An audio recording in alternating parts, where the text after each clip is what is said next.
এখানে একটা টেবিল দেওয়া আছে এবং কিছু ফুড নেম এবং প্রাইস দেওয়া আছে। তো এইখান থেকে আমি ফুড নেমটা লিখবো, লেখার পরে অটোমেটিক প্রাইসটা চলে আসবে। তো এর জন্য কি করতে হবে দেখেন, এই জিনিসটা আমি এখানে প্রথমে দেখাই। এখানে হটডগের এখানে আমি পিৎজা লিখলাম, ঠিক আছে, লেখার সাথে সাথে অটোমেটিক কিন্তু আমার প্রাইসটা চলে আসলো, ঠিক আছে। এইটা আমি কিভাবে করব? তো এটা করার জন্য প্রথমে আমাকে এটা আমি ডিলিট করে দিলাম, ইকুয়ালকে সাইন কল করলাম, করার পর এখানে ফর্মুলা লিখবো ভি লুকআপ। ভি লুকআপ এখানে কি চাইতেছে?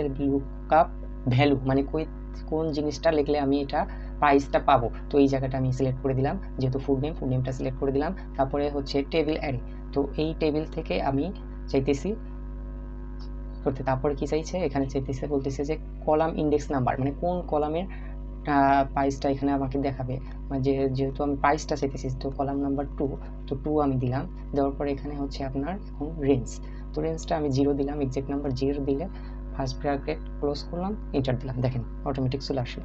তো এখন আমি যদি এখানে অন্য একটা আইটেম লিখি, যেমন হটডগ, কিন্তু হটডগটা লিখলে এখানে দেখেন আবার আসবে না, কারণ এখানে ফার্স্ট নেম এবং লাস্ট নেম আছে দেখে এটা সমস্যা দেখা দিচ্ছে। তো এর জন্য আমি আবার এটা এডিট করে দেব।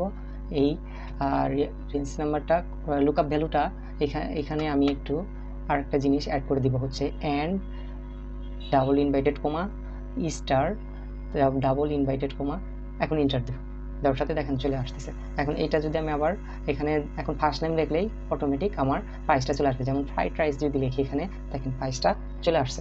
তো এইভাবে আপনারা অনেক বড় টেবিল থেকেও এরকমভাবে আপনারা সহজেই প্রাইসগুলো কিংবা কোন ডাটা কালেক্ট করতে পারবেন। তো ভালো থাকবেন সবাই, আসসালামু আলাইকুম।